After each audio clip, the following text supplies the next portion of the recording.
A room without books is like a body without a soul.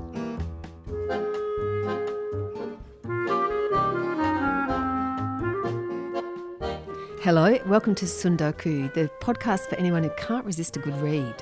I'm Annie Hastwell. And I'm Sarah Martin. And in today's episode, you might remember Bri Lee. Now, she came to prominence quite a few years ago with her first non-fiction work, Eggshell Skull, which looked into courts and their proceedings, and particularly her own experience of abuse as a young woman. She's turned her hand to novels, and I've read it. You'll hear a bit more about my chat with her later. Quite serious stuff. And today I'll be talking to Victoria Purman, who's a very popular writer of historical fiction. And she's gone back to the world that she started in. She started as an ABC journalist, and she's gone back to the world of the ABC in 1956 when women were invisible. But her heroine, Martha Berry, becomes far from invisible. To Bri Lee's new novel. So Bri's been known for non-fiction work to date. She's produced Eggshell Skull, Who Gets to Be Smart and Beauty, looking at different aspects of life and our relationships with the world, particularly as women. What she has done now is entered the world of fiction with The Work. It's set around the New York art scene, and it's focused on the machinery and the people behind the scenes. They're not always likeable, and it's interesting because she depicts them so well and looks deeply into their influence and how they set the tone. They decide who gets seen. They could decide where it gets seen and how it's appreciated, and more importantly, what gets sold. So we started the interview just having a little chat about her new approach to writing a fiction as compared to non-fiction. If what this book represents or does for my career is that I can do the rigor without the pain, that is hugely exciting for me. But I also don't really think about fiction and non-fiction as that much of a binary. And my first 2.5 major works are non-fiction. But to me, they're very different types of non-fiction. Eggshell Skull was a memoir Absolutely. About 3 years of my life and only my life and my perspectives. Beauty was a personal essay, and then Who Gets to Be Smart, a collection of essays, very argumentative, much more external research, as well as some personal content, but all sort of like a cluster of issues coming at those issues from different directions. And I don't really set out with a genre, I set out with a question or an issue. And the questions I had for this book were about how money and capital and class affect love, and how money and capital and class affect art. And I'm not going to try and answer those questions with non-fiction. Absolutely. It's a great way to explore conceptually how people actually interact through relationships, and you can't distill those things down into nuts and bolts, really. Fiction is really good when you have a question or a provocation that doesn't necessarily have an answer. If you choose to write non-fiction, either sort of researched and argumentative or life writing in some way, shape or form, people expect you to have an opinion that you are trying to communicate. But with really moral grey areas like love and art and money and how those three things intersect, I don't think my opinion alone would sustain the kind of nuance and depth and lack of a concrete answer that those sort of provocations, provoke. Does that make any sense? It's not about the answers, it's about the inquiry. I think that's the difference in exploring those topics that are loose and can have different answers depending on which direction you come at them, because each independent experience of that world of love, of power, of money informs the outcome. Yeah, and something I've been really gratified by is that every single conversation I've had with someone, it's like they read a different book. I'm really thrilled about that because it's very much in the structure of this novel that there are a lot of gaps, but the reader is sort of forced to fill those gaps. That it not only has 2 protagonists, but the chapters alternate between their perspectives, and there's never a single scene or even a single conversation that you see from both people's perspectives. And I think everyone has taken such different readings away from this book because they have filled those gaps in ways that are much more powerful and meaningful to them because they've brought themselves to the text than anything I could tell them to think. Was this more labour intensive for you than your other works, or is it a sliding scale of, one takes a deeper research, but one takes a deeper editorial and sort of creative pull for you? It took the most number of years. Okay. It took 5 years, and I'm really glad I took that long. There was like a whole extra, I would say, 2 rounds of like full and rigorous edits more than I thought there would be, and the book is so much stronger for it. And what I'm quite grateful for when I reflect on that is that I think a lot of early career writers who have some success with their first books rush their second because of pressure in many different shapes and forms. Like, they need to pay their rent, but also if their first one did well, people want their second and they want to write their second. And there was a version of this novel that could have come out in 2023, and it is nowhere near as good as the version that we've put out in 2024. I found that experience very humbling. And what sweet relief that you're working with people, that your publisher was willing to support you, to allow that pullback. You must feel really supported by the team that you've got around you. I do, and especially I felt very quickly in the aftermath of Eggshell Skull coming out that I was being pigeonholed, and for better and worse. Something horrific would happen in the news and the ABC would get in touch asking me to like write a think piece before we even knew all the facts. Like, if I wasn't very careful, I was becoming like the sexual assault girl. It was pretty hard to fight that and to actively say no to a lot of opportunities. But I did stick with nonfiction, and then I sort of became the like nonfiction like issues argument girl. And like, this was a big risk kind of professionally. And I was very, very conscious that I only had one shot to pivot and to get it absolutely right. My dream career is that I choose what question I have next and then just pick whatever genre or format best fits the attempt to explore that question. I wonder if it's a reader's thing about what we're expecting, or whether it's at the other end of the system of the publishers and the machine of the industry, saying this is what people want. They want you to be the best-selling trauma writer. They want you to be the best-selling fiction crime writer, But I even, like, that's what's so interesting to me, right? Like, where does this boxing come from? Because to me, when I'm reading, which is my most important job as a writer, when I say it's like fiction and non-fiction is not even a binary, like, there's such a huge difference to my mind between memoir and like investigative journalism. 100%. And then there's such a colossal difference between contemporary realism like this and like magical realism. And yet we are more accepting of someone doing the 2 wildly different kinds of fiction, or someone doing the 2 wildly different kinds of non-fiction, than we are with someone broaching the fiction non-fiction divide. Now let's move to the work. There's 2 protagonists. So we've got Lally and we've got Pat. Tell me a little bit about each of them. So Pat is a young man in his late 20s. He grew up in regional Queensland, but he got a scholarship and got up and out in high school into like the rich, super rich eastern suburbs in Sydney. And now he works for a arts and antiquities, like old art world sort of dealer / auction house. And very much is like torn between those 2 worlds. Feels like he isn't getting it right where he came from, but also not getting it right where he is now, and he's in a situation of a bit of financial precarity, and so is like under a lot of pressure and stress in his job. And then we have Lally. Lally is a woman in her early 30s. She's a New Yorker. She owns and runs her own modern, borderline experimental, like very contemporary art gallery in Chelsea in New York. And she is extremely ambitious, very driven, and is under her own like pressures and stresses just doing that job.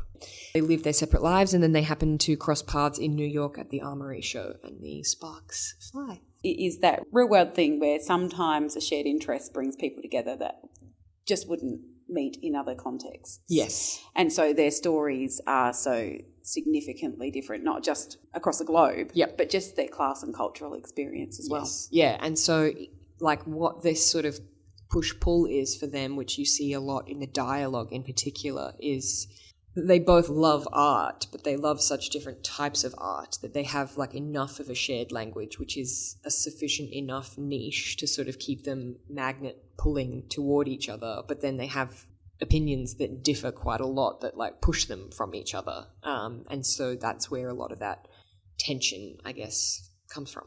It's interesting to read Patrick, for example, that interesting world that he inhabits, where he has had the scholarship and the opportunity to sort of rub shoulders with the wealthy. He operates in those circles, but his finances don't stack up, and he has to compromise himself and his values at times to meet the grade, essentially, to keep up with everyone. Yeah, that's a big question throughout the book, actually. When does your ambition potentially start compromising your integrity?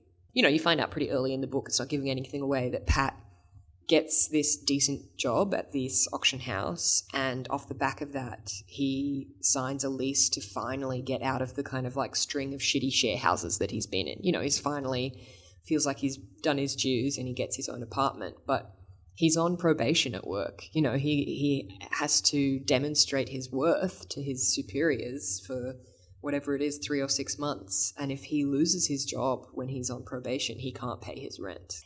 You know, he could go back home with his tail between his legs to regional Queensland, but that is not an appealing option for many reasons. And so, yeah, he's in a situation where he has to do things that he might not otherwise feel comfortable doing, that don't gel with him, don't sit with his internal moral compass quite right, because the alternative is unappealing. But I deliberately made a character where it's not the case that the alternative is the street. You know, like this is a person who does have parents who have a home that he could go back to. It's not a question of rough sleeping versus moral compromise. It's a question of pride and ambition versus moral compromise. That reality of the sort of sheepish return to the family home and the judgment, I guess, that he has of what that family home represents. Yeah, because he's really been exposed for so many years in a row to the sort of private school rhetoric of upward mobility. And then Lally is the other end. She's fairly financially stable. Very. But then she is the power broker in so many ways. She has a gallery where she has a passion to support emerging artists and experimental artists and really push the boundaries. But to do that, to pay the bills and to pay the artists, she's got to bring in the big guns as well. Yeah. So what I'm interested in with Lally's side of things is that she does incredible work that is, again, like changing the material reality of artists' lives by running this, she calls it the Saplings program. She gets emerging artists, typically from marginalised backgrounds, and gets them space in a gallery that they otherwise would not be available to them. But in exchange for that, of course, she gains so much cultural capital and currency. And the question is, are you allowed to also be benefiting, and if so, to what degree, from something that you outwardly signpost as being a kind of altruistic give-back mechanism? But then Lally's frustration is that because part of her gallery's function is doing genuinely good work, she is held to a much higher standard of moral signposting than the average major institution who just does another Picasso, another Warhol, like whatever they want, where people consider it just a given that there will be dickhead assholes on the walls. You know, like, and Lally's frustration is, well, why is it that if you opt in to do something a bit better, you are held to such a higher standard of kind of moral absolutist perfectionism? But also, she's gotten pretty rich and well off the back of these artists, so like, where's the line? Like, it's impossible. There is a time where she is essentially at the mercy of an artist. And I really love that dynamic. Is that part of that exploration of the question of power, that you placed a different power dynamic in someone else's hands entirely for that plot device to happen? Well, it was definitely a part of the plan always to have a book that was set in a creative industry where like the main characters were not artists themselves, because I'm very interested in how this sort of sausage gets made, not just of the artist in the studio, but all of these other people whose work is deliberately invisibilized. So like the publicists and the dealers and the gallerists and the whatever, like all of they're just dozens and dozens of other people who have a huge effect in shaping the way art finally appears on the wall, or like shaping the music that you hear in your ears, or the books that you read between the covers. Like, there are all of these people who have power over the creatives involved, but also essentially don't have a job without those creatives. And that creates, like, that is a fascinating dynamic, again, of like push-pull. And depending on who the creative is and who the sort of art adjacent professional is, everything can change in the power dynamics over the life of an individual project, or certainly over the life of two people's careers.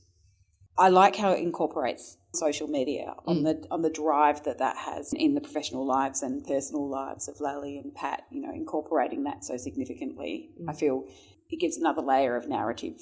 Well, so much of the creative industries is about what is seen to be happening on the internet. It is a huge and very real part of the work. And again, it comes back to why I was so interested in setting a book in the lives of people who are not themselves artists, that they're the people who shepherd the work from the artist to the recipient in some way. And there is a degree to which Lally, more so than Pat, because she runs her own company, has to constantly be hyper vigilant about not just what she's doing, but the optics of what she's doing. And there is, of course, a really interesting grey zone if and when there is a gap between what she's doing and the optics of what she's doing.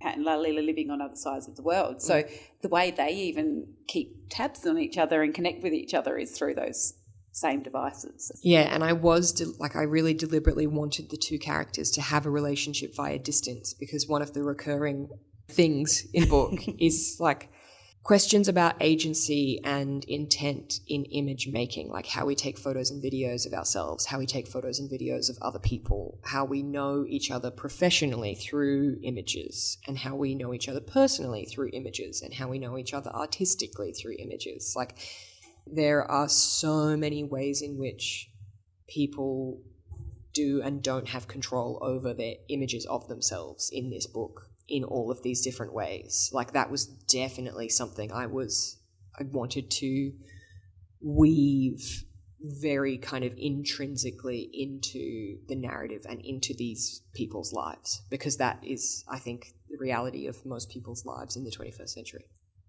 For you, was it always going to be set in that world? I knew I wanted to set it in a creative industry, and I know even less about music than I do about visual art. Do you know what I mean? Like, I didn't have I felt like I didn't have to start totally from scratch.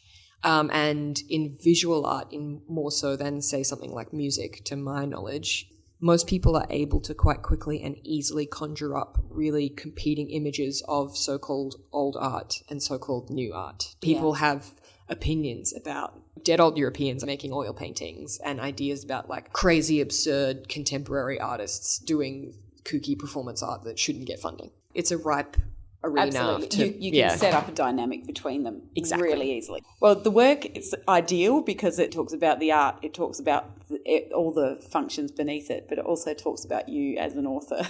I'm super glad you did the work, Bri. Thank you. Thank you so much for coming and having a chat to me and putting me in the mix. Thank you so much. This has been a joy. Appreciate it. Bri Lee, author of The Work, and also Eggshell Skull, Beauty, and Who Gets to Be Smart. So, 1956, now not that long after the war had finished, women were starting to put their interests on the table, and in the world of broadcasts, they were not visible. They were typing in the background somewhere, but they were listening to their own issues in a serial called Blue Hills, which was immensely popular for, I think, 30 or 40 years, by a writer called Gwen Meredith, one of the few women who, is a face with a name or a voice with a name. Now, this book of Victoria Purman's goes back to those years, and her heroine is Martha Berry. Now, Martha Berry has spent her career quietly making sure that all the men around her look successful. She's actually very talented, but no one would ever know. So it's an extremely sexist world she takes us into. And she, in the spirit of Gwen Meredith's Blue Hills, she ends up writing a script for a radio serial that becomes also incredibly popular and quite controversial in its time. Victoria began by telling me why she created the character of Martha Berry. I created Martha Berry to be a kind of a tribute to all those women who were working in that era who, if they had been born in a different time, might have gone on to be Prime Minister. I think that we all know those women of a certain age who were invisible but indispensable to workplaces.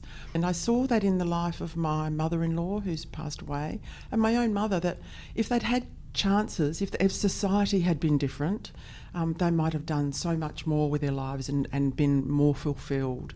My mother-in-law, for instance, absolutely loved reading. She left school in the 40s and began work as women did. And if she'd been born 40 years later, I think she might have been an English professor. You know, so it's kind of a just tribute to those women. So I created Martha Berry, who's a 50-year-old spinster, and it's important to say she was a spinster because in those days women could not work when they were married. So I had to make her a spinster or she wouldn't be in the book. So Martha's a secretary at the ABC, and for her whole career, she's been there since the very beginning of broadcasting in 1923, she's been an assistant, a secretary, someone who's hidden in the background. And she gets the chance to work on a new soap, a new radio serial called As the Sun Sets. And through working on this soap, she actually finds her voice and her strength and eventually becomes what she always should have been because she fights for her place behind the scenes. So that's an era they call the golden age of radio broadcasting, and Blue Hills was the serial that everybody listened to every evening or every morning and evening, I believe, in those days. So that's kind of a little bit of a background to your story. Let's just talk a bit about Blue Hills and what it offered culturally at that time. Oh, look, Blue Hills was a phenomenon. Gwen Meredith was its writer and creator, and she wrote every single one of its 5,795 episodes on her own. She was employed by the ABC in 1944 to create a serial aimed at farmers, and it was an educational serial, or you might say propaganda, but it was about trying to spread messages about new methods of farming to people in the regions. The war was on, there were lots of troops in the South Pacific who needed feeding, and they were American. And so the message really was from the federal government, we need to plant things like corn and soy, up the productivity so we can feed all these people. So the Lawsons became a kind of didactic serial, really. And she had won a Listener's Choice Playwriting Award, and she was plucked from that competition to work on this serial, which was very unusual for women at the time. As we know from Martha, because Martha's there, she's got a great eye for a story. She's got so many skills, but there she is just being a submissive secretary. That's right. There was no pathway for those women to advance. So Gwen was very unusual. Gwen Meredith was very unusual. And in 1949, when she felt that the Lawsons had run its course, the ABC asked her to work on Blue Hills. And so she literally finished on a Friday and then began Blue Hills on the Monday. And she wrote it for 27 years until it finished in 1976. They would have kept her on and they would have kept that thing going, but she decided it was time to retire. We dealt with families and family issues. Why did it catch the attention at that time, thinking post-war, once again, women, a few little opportunities opening up to them? Why was that serial so important? It really reflected Australian life through a 1950s lens. And she did use modern issues in it and talked about things that had never been talked about before. The crux of the serial was Dr. Gordon, Mrs. Gordon and their daughter Fleur, and he was the GP in the practice in Tanimbla, an imaginary town.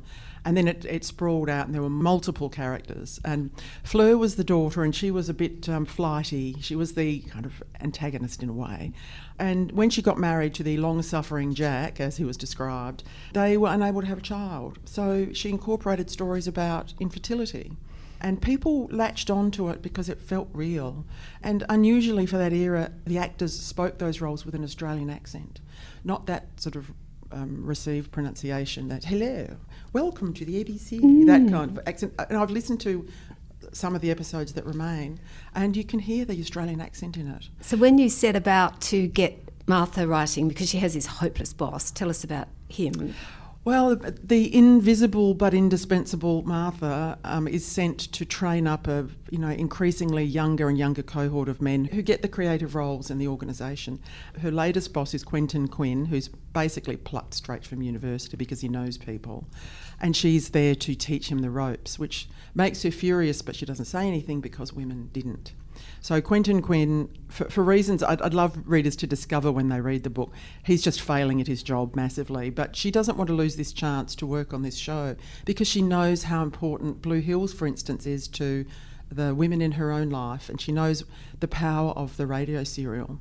So she starts writing the scripts and convincing Quentin Quinn that he's writing them for ways that I hope that will make sense in the book. She's sort of spent quite a lot of her career, you gather, protecting men and covering up for them because there's nothing to be gained by exposing their frailties. That's right, and that's what you did. You made sure the desk was polished in the mornings and the ashtray was empty and the coffee was made just how they liked it.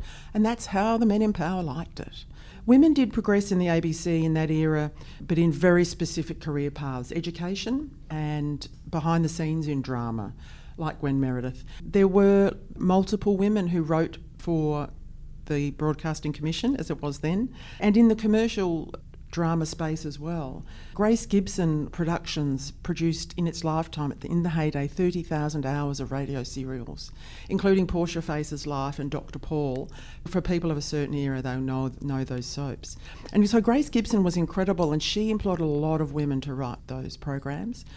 On the commercial radio stations, they ran every Monday to Thursday from 8:30 in the morning till midday, 15-minute slots, each a different soap.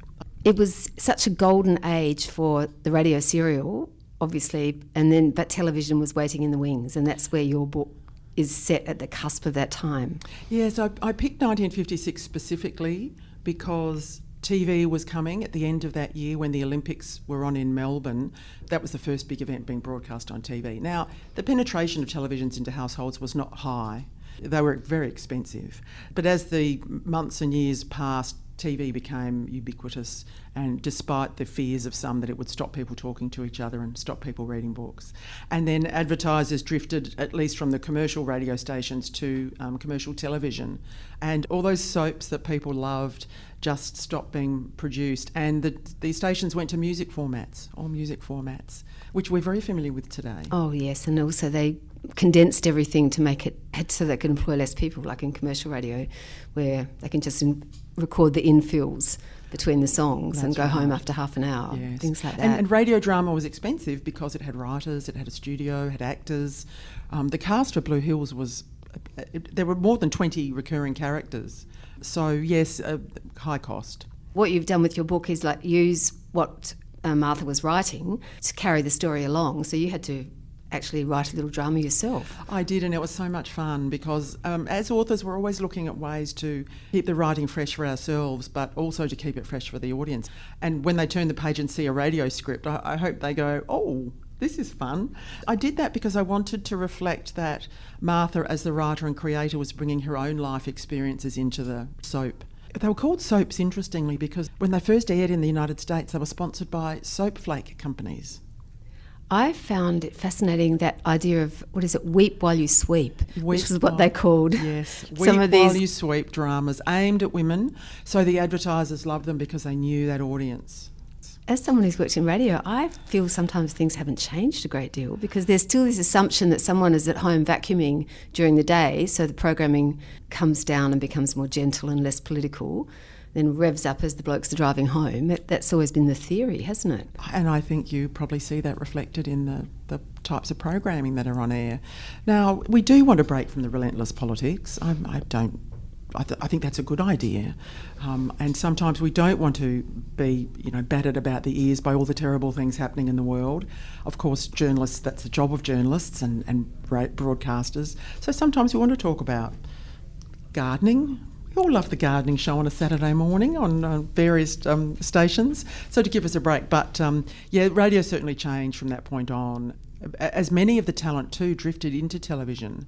Leonard Teale was one that someone reminded me of the other day. He was a big radio star, but he was able to make that transition to TV because he had a beautiful voice, but he was also young and handsome and face for TV.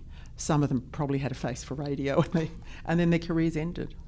This is a lovely girl's own story, and we're sort of with Martha all the way because she really doesn't want to make waves. She is very timid, very obedient, very happy in her role as a spinster and a helper to people.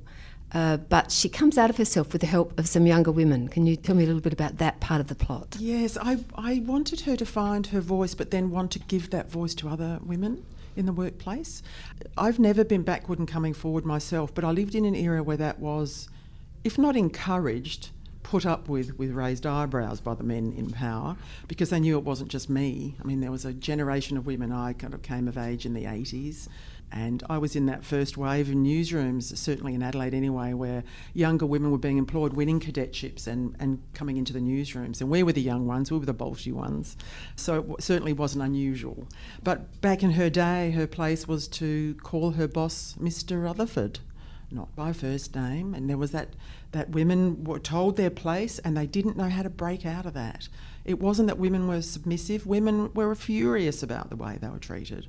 And for years, women tried to change things like the marriage bar, which meant that they had to resign when they married, and equal pay. I mean, it wasn't until 1972 that equal pay for the same work was won in Australia. Now, we still don't have that now. There is the gender pay gap, we know. But in the era that I write for Martha, she would have been earning 75% of the male wage for doing the same kind of work. And women were clustered in those lower admin positions. I did an event the other night, and a woman came and told me she'd worked at the Commonwealth Bank back in the day. She was 20 years old and she was teaching the 16-year-old boys to be tellers at the counters, but she couldn't be a teller until she was 21. And they got concessional home loans from their employer, but she wasn't eligible. Oh, doesn't it make you wild? Doesn't it make all women wild? So in my last day job, as I called it, I worked with young women who are brilliant young women in their early to mid-20s. I hoped to empower them to say, don't put up with that. This has not changed in 20 years. To fight that. Don't let them put you in that role. You'll be stuck there forever. Even though you can do it with your eyes closed and you're capable of so much more, they will never see you moving out of that position. I kind of gave that to Martha because she has 3 young women who she calls the calendar girls, April, May and June. I was just too late to use the Neil Sedaka song because it came out in 1958, and she sees them being treated the way she had been treated, and she empowers them to use their voice as she has just discovered hers. Do you think the media has been a very important role model for women since that time? Like, hearing women on air for the first time in the 70s, for example. As we look at how women have progressed since then, do you think how the media changed during that time, like what's happening in your story, would have been a great example to everybody? Yes, the first woman to read the news on the ABC was in 1940 during the war. And that happened only because all the men had gone away to be glamorous war correspondents. It wasn't glamorous when they got there, obviously, but so they needed newsreaders. And the news from the war was obviously very important. News was a very big part of the ABC's remit at the time. But then she was pulled off air when the men came back. So women were clustered in those areas I mentioned. Education, it was children, it was gentle. And one of the nice things about your book too is it takes us back to all the detail of the 50s, like the sponge cakes and the smocking of small children's clothes and things like that. Was that enjoyable to research, and how did you go about that? I love putting those details in because they're the things that resonate with readers. I mean, I remember smock dresses from when I was a child, and the things that we don't do anymore, people who craft don't tend to smock unless it's for a christening dress or something, or knit jumpers, and we do it now and you look at the price of wool and think, oh, that jumper's going to cost me $200. And take me about 6 months. Yes, and I can't knit a jumper, I can knit a scarf. Yes, I love that detail. It just adds such rich texture, but it can also drag me down rabbit holes as well. If I want to know what colour lipstick a character might wear, I go back to women's weeklies of the time, and On Trove, which is a digital library. It's the most brilliant thing, Trove if people don't know it. And I can look at actual replicas of the magazines, digitised copies of the pages, so I can scroll through and look at ads for lipstick, for example. What makeup was available then? What cereals were people eating? Cornflakes was around during World War II, but I wouldn't have known that unless I'd gone back. No. So, and some products like Cadbury's chocolate and Lux soap flakes were in use then, and Rivita biscuits, Salada crackers. They've been around 70 years. It's incredible. And it's fascinating too, I imagine, to read the Woman's Weekly, because that's where women have always cut loose and said what they thought about things. Yes, it was a safe space, wasn't it? Yes, it really was. And women edited that magazine after its inception. There was a man at first, but then Dorothy Drain was the editor of the Women's Weekly for a very long time. And she actually went to Japan after World War II and reported from there. Now that's huge because there was such an anti-Japanese bias in Australia at the time. Look, for reasons that are understandable then, because many people knew prisoners of war and those who died, so it was a backlash against the war. But for her to go and report from the ground, that's huge. There's huge coverage. So we sort of think it's about cooking and knitting and craft and frocks. It wasn't actually. It was subversive in its way for the time. Now, your own career in radio, has this story been booting around in your subconscious all this time, or did it just come to you? No, not really. I'm always casting around for the next idea. Someone suggested to me I write about TV in the 50s, and I thought, I think radio was where the action was because it was the end of that era. And I love the 50s, and I've set a few books there, is because it was a time of big change. If you look to the horizon from the mid-50s, Australia was undergoing fundamental change. Migrants were arriving, the way we ate was changing, the languages spoken on the street were changing. It's often said that the boomers born in the late 40s and 50s gave birth to the feminists of the 1970s. And I just love that idea that those women couldn't change things for themselves but inspired their own daughters to make the change. I do love that era. Now, you have written lots of novels. I stand in awe of your backlist. What does it take to go from that first idea sparking to the publication, which clearly is easier for you these days than it is for a first-time author? What's the process and what are the good times and the bad times on that journey? The good times are coming up with an idea, and often it'll give me goosebumps. The one I've just finished now, which will be out this time next year, I heard about a woman in our history, so the mother of a friend of mine, and I said, I've got to write a book about her and her colleagues. So that spark is just, I love it. The hard bit is then bringing that to life, especially with history, which is what I write. I always base things on something real. But what I have done is create fictional characters to tell the story, because I'm not an historian, I'm not an academic, but I want to honour the real characters in history. So, for instance, in this book, Martha Berry is in awe of Gwen Meredith. And so Gwen Meredith is mentioned in the book as someone that Martha aspires to. So in that way, I want to put Gwen right back in her place. I mean, she was honoured in her own lifetime. She was awarded an OBE and an MBE for services to Australian arts. But I think we probably now have forgotten her. And what a career she had. She was there first and then made it easier for the next generation to create. And so that was my way of getting into the story, was to create Martha, to pay honour to Gwen Meredith. That's the hard part, is deciding through whose eyes I'm telling the story, when I'm going to set it. And then the writing begins, and then I sit there for about 8 months and procrastinate a lot. Because I've trained as a journalist, and I've spoken to other journalists who have become novelists too, the deadline is the motivating force for us. You need a deadline, You that's do, for sure. and I hate my process because I faddle around, I was going to use another F word there, for 2 or 3 months while I'm thinking, and then I think, I've only got 5 months left, I'd really better get started now. And so I find myself in that last couple of months writing maybe 20,000 words a month. But I just have to trust my process. And I think that's the thing for anyone who's starting out, who wants to write a novel. Decide where to get into the story. I think where to start the story is really crucial. And do your research and just apply the bum glue, as the great Nora Roberts says. Sit in the chair and type. And that's what it takes. Are you a person who storyboards or moves things around, or do you have any kind of process like that? I'm a pantser, as they say, as opposed to a plotter. My first chapters don't ever change much because I've thought about them a lot, and that's how I'm getting into the story. And then I have to think, what happens now? And that's the frustrating part for people who write like I do, is sort of like Gwen Meredith wrote like that too. I was really relieved to hear that she dictated all the episodes of her of the Blue Hills. She would sit outside in her back garden in Sydney with a dictaphone, which was not something small and handheld. It was a big machine, basically with reel-to-reel tape and a microphone. And she would have an idea of the character she was going to start that episode with, and then she would dictate, and she would dictate like this. Scene, wedding dress shop. New line, Betty, : Mother, what do you think of this colour? ? New line, Betty's mother, : I don't think that suits you. Apricot's not your colour. Full stop, new line. Isn't So that great? It's So unbelievable. she's doing the voices. It's in her head. It's in her head. Brilliant. Voices and grammar and punctuation. And then she would send the tape into a transcription service who would, I've heard an interview with a woman who typed the scripts for years and years and years. And she said it was a great privilege because as Australia was transfixed by Blue Hills, she always knew what was coming up next. But she never told. Author Victoria Purman talking about her book, The Radio Hour.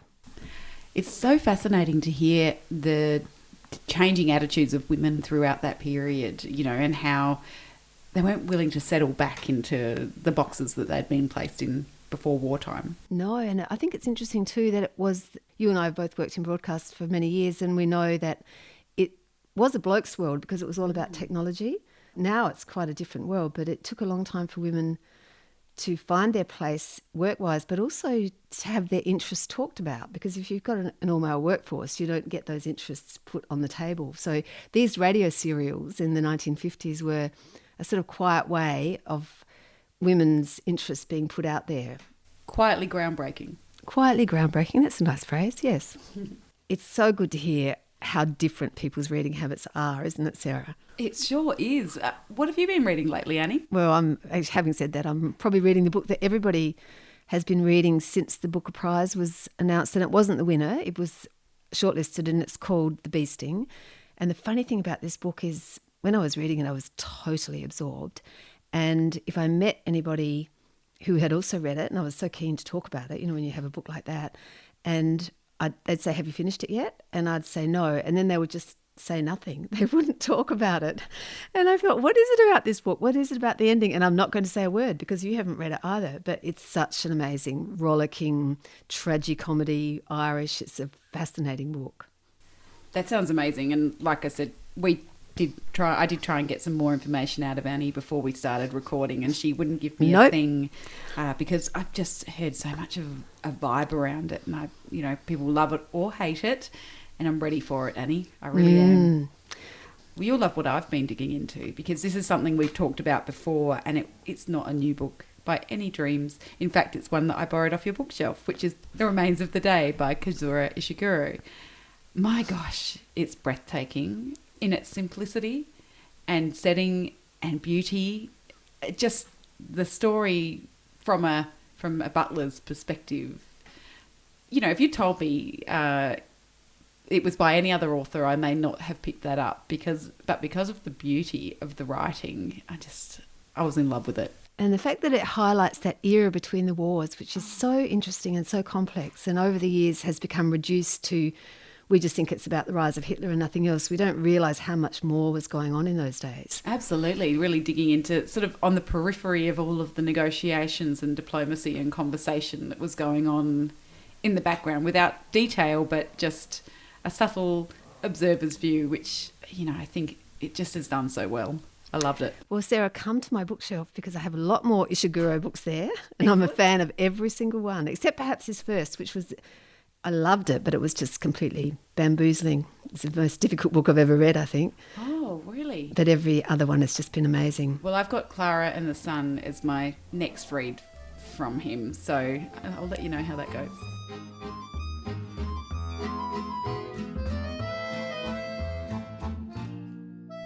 So that's it for Sundoku today. Remember, get in touch with us if you would like to review a book that you've read for us. You can do that on the phone. Or you might want to give us some suggestions on an author you'd like to hear from. We love a challenge and we'd love to track down the authors you want to hear.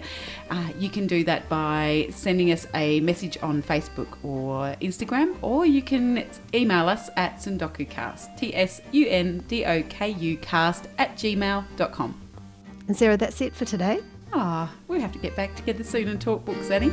Okay, goodbye for now. Bye. This podcast is produced by 4 book addicts refusing treatment. Kath Keneally, Michaela Andreev, Annie Hastwell. And me, Sarah Martin. Our thanks to composer Quincy Grant for the music. If you want to know more about the books and authors featured in this episode, check out the show notes. And you can find us on Facebook and Instagram at Sundokukast, TSUNDOKU cast.